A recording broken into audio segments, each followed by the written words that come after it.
That is awesome. You've got these, look at it. Oh, it's glistening. The proboscis is glistening. We're on, I guess you could say we're on a safari, a microcosmic safari. And as I look over the field of milkweed here, you're seeing a lot of activity, a lot of insects are flying around.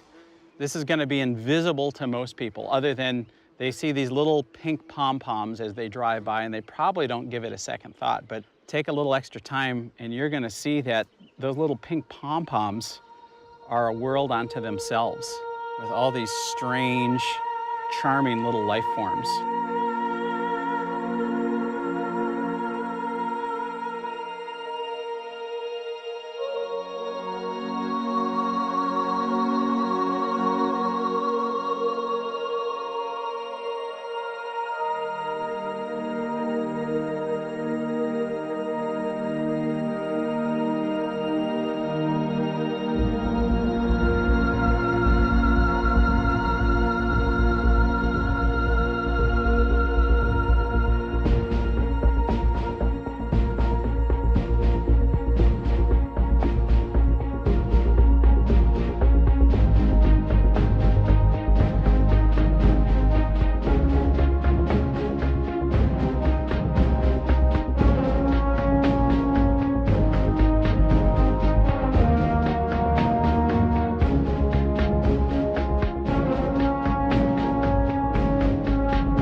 So there's all this life that you're going to find on this one plant.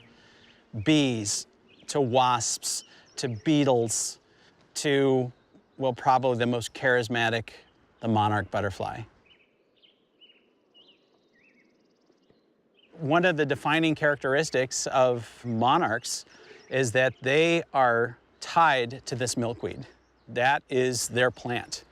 In terms of relationship to the plant, it's absolutely key to have these available to monarchs. No milkweed, no monarchs. It's that simple. The larvae absolutely require the milkweed to feed upon. The milkweed has some substantial defenses. It has latex that it produces. For instance, if I puncture this vein, we'll get some latex oozing out. On top of that, the plant has an additional deterrent, which is a poison.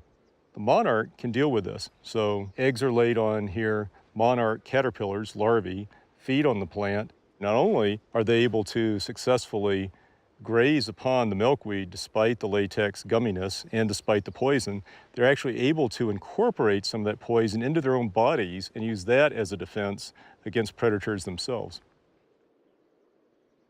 I mean, the milkweed not only provides protection for the butterfly, but it's essentially a crib for its babies. It's like a nursery.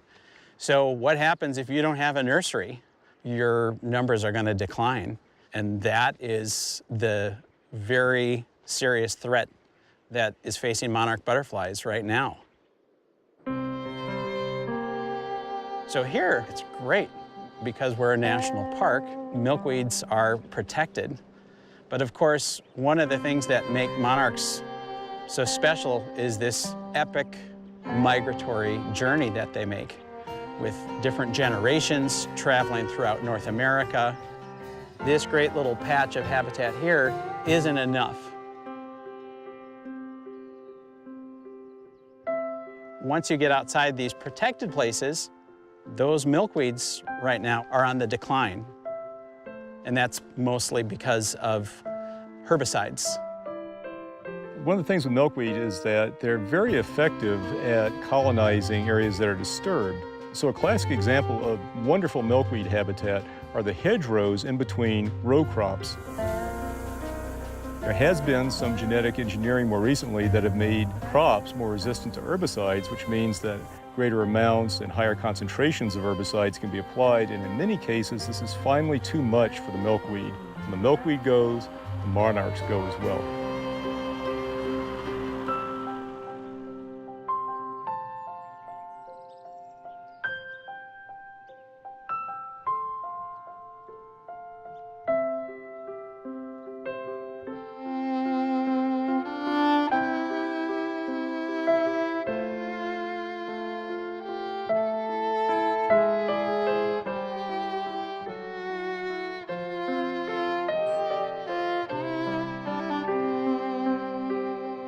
This is one of the most beautiful butterflies you're gonna find.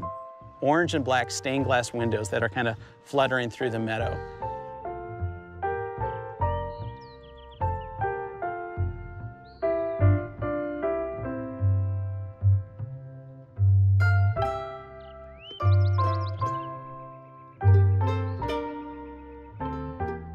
If you ask a child what is their favorite insect, they might say a butterfly, and if you ask them which one, they would probably say a monarch, and that seems like a terrible thing to take away from our kids.